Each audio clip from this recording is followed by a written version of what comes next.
Consumer sentiment is at one of the lowest levels we've seen in the last decade, and home ownership is slipping away from everyday Australians.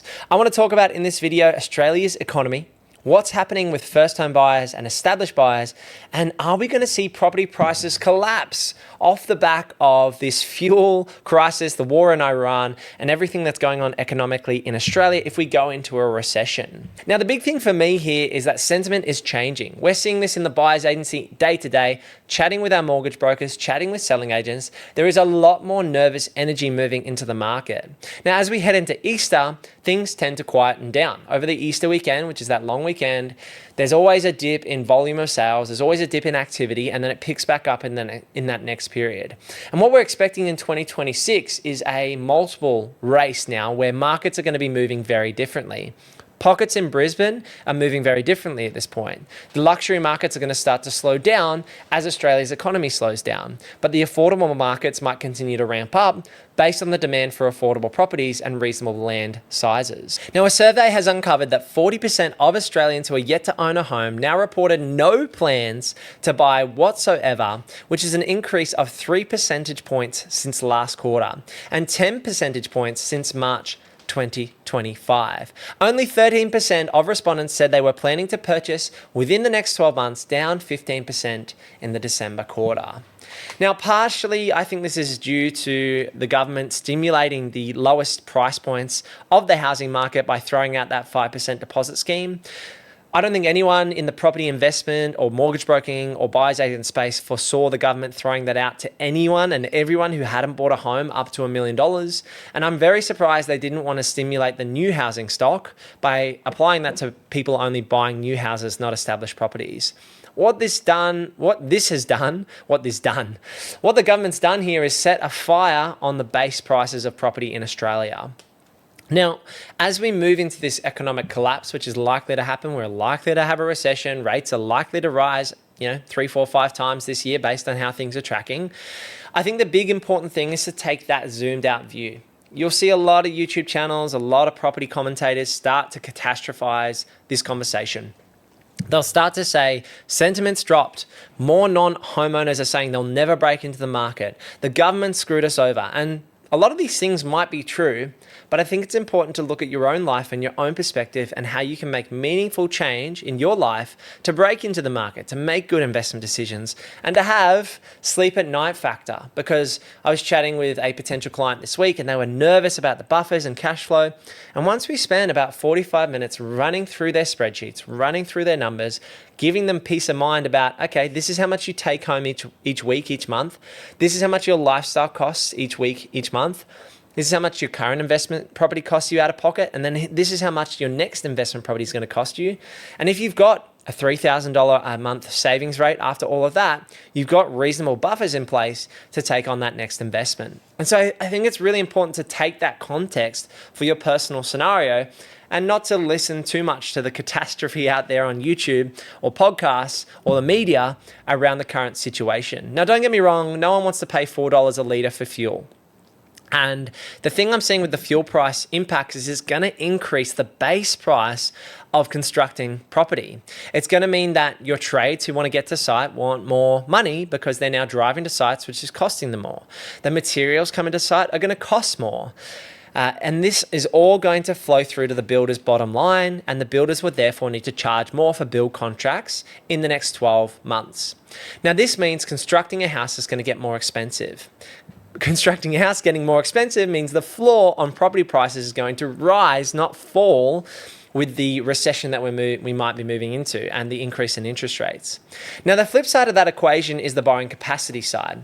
So you're going to have people who are paying 6% interest rates at the moment and feel like they're really struggling when that jumps to 7%. Now, I would always be saying to those people, did you not run your numbers at 8 or 9%? Because that's what the bank's done when they've assessed you on your mortgage. So in my opinion, you should be running that 7, 8, 9%, 3% above what you're actually currently paying to make sure you can afford repayments 3% above the current mark. The reality is in the next 12 months, I don't think we're going to see a 3% rise in the cash rate. And I don't think that Australia wants that much hurt in the economy. We've seen this play out in the GFC in 2008 to 2011, and we've seen this play out in the COVID period where we did have dips. We did have a dip in December 2023, and we did have dips in property prices in January 2020 and 2021 through that kind of COVID start era.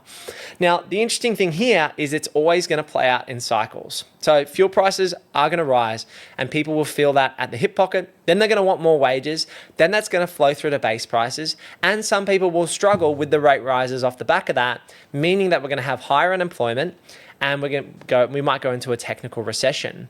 What will happen is not everyone is going to suffer because people will have run their numbers and have their cash flows and have savings in place. And so there may be that bottom 5 and 10% that really suffers and really is out on their feet in this current environment. But there are going to be people who have worked diligently, who have got solid jobs and stable incomes and saved well and invested well, and will be able to ride out these storms and even continue investing when the sentiment is low. And so you've heard it 1,000 times before to invest when people are greedy and fearful. And it's the sentiment's true. There's always opportunity, regardless of whether the market's high or low. There's always opportunities out there. It's about strategically placing yourself based on these events, based on the war in Iran, based on the fuel prices, based on the expected cash rate, based on the expected building prices going up. You want to look at all these factors and then make your own decisions. So this is how I do it myself. So I'm doing multiple developments at the moment, and I've signed, locked in multiple build contracts. The exciting thing about that is my build contracts for 4-bedroom, 2-bathroom spec homes are sub $300,000, which is mind-blowing just for the base price of the homes. Now, the costs of retaining aren't locked in. The costs of concrete driveways aren't locked in for me. So those may go up 20, 30% over the next year or two. But the reality is I've locked in the bulk of my pricing, and so I have pretty firm ground to work off when I'm doing my feasibilities for my minor developments. And I'm creating these houses to add stock to the market. And then my game plan is actually to sell off the front homes once I separately title those assets on the blocks that I've currently got in place to develop. Now, the first side of that I'm finishing is a granny flat, so that's more of a cash flow play, with a 3-bedroom, 2-bathroom home on the rear of our property in Logan City Council in Shayla Park. And the reason I'll keep that one forever is that Shayla Park has a median house price of about $1 to $1.2 million. And so building a 3-bed, 2-bath home for, say, $350,000 to $400,000 as a granny flat is expensive, but the yield is going to be about $700 per week. And it's going to be in a higher socioeconomic area for a longer period of time. So I'm going to hold that one for a long period of time. Whereas my other developments in Ipswich City Council, which will be separately titled on a dual occupancy strata title, like detached townhouses essentially, I will sell the front houses and renovate them, ready for sale in about 12 to 24 months time, and sell one a year each year moving forward. And so how can you apply the concepts that I'm using and looking at the markets to your own circumstance? I think it just comes back to those basics. And this is what I was doing with that client this week. So what is your take-home pay net of paying the government, paying the taxes? So look at that number and say that that is $10,000 a month, that you as a household, you both bring in $5,000 a month each. And so you bring in $10,000 of total income. Now say your living expenses are half of that, so $5,000. That means you've got $5,000 left over after tax to go towards buying an investment property. Now, I know from experience that depending on whether you bought in Victoria with us or in Southeast Queensland, you might be negatively geared between $10,000 to $20,000. So let's say it's $1,000 a month to hold your first investment property purchase after all negative gearing, depreciation, all the tax benefits, that it's $1,000 a month to buy an investment property and hold it. That means you've got your $10,000 income, $5,000 of living expenses, and your $1,000 of cost to buy and hold an investment property. That might mean you could hold 2 or maybe even 3 investment properties at that $1,000 per property and still have a $2,000 buffer every month in terms of rate rises and cash flow and lifestyle. Now, the other thing you need to factor in here is your total cash buffer. So in my opinion, most people want to hold a reasonable buffer. $20,000 would be a minimum, and that grows as your portfolio grows. So you might want $40,000 or $80,000 or $100,000 a buffer. And so if you're going to save about $2,000 to $3,000 a month, including your own home and your living expenses and your investments, and you've still got that $2,000 of savings, as that erodes, if you've got a $50,000 buffer, You're not stressing out because you know in a worst case scenario, it's going to take a long period of time for your month to month buffer to erode and then for you to start eating into your cash buffer. That's why liquidity is so important, and you want to pull equity out as and when you can with the brokers and banks, so you're not left in the financial position where you can't manage and make your repayments.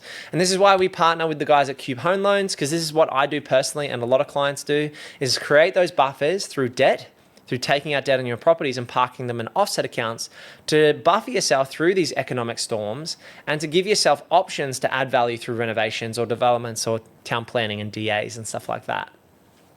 So it's very sad and upsetting that so many non-homeowners are thinking that they're not going to break into the market. What I would be doing is creating that disparity between my income and expenses, saving as much as I can, moving back in with family while I have to. I would then buy with a 5% deposit, live in that property for a year, and then move back out into the family scenario to get my foot into the market, to start getting some rental income and to minimize my expenses, and do that as young as I can. Now, I bought my first property in 2018 at 23 years old, and Emily and I sacrificed majorly. We saved as much as we could. It took 2-3 years for us to save as much income as we could.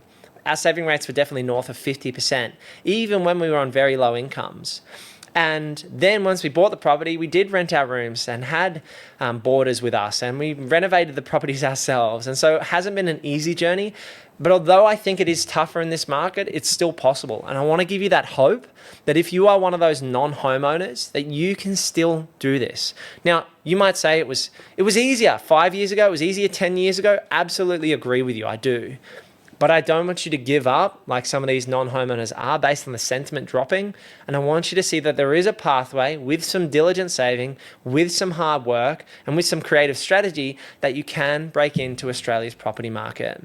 I'd love to hear your thoughts in the comments below. Are we going to go into a recession? Are we going to have 4 or 5 rate rises based on how things are playing out? And are you sick of high fuel prices? I know it's costing me a couple $100 per fill up when my car runs out of fuel. And there's even some petrol stations locally here which are completely out of fuel, which has been interesting. So let me know your thoughts in the comments below. If you want to see more things real estate, renovating, and financial freedom, click here and head over to purposeproperty.com.au if you're looking for a Brisbane or a Melbourne buyer's agent. Thanks for sticking around. I'll see you in the next one. Peace.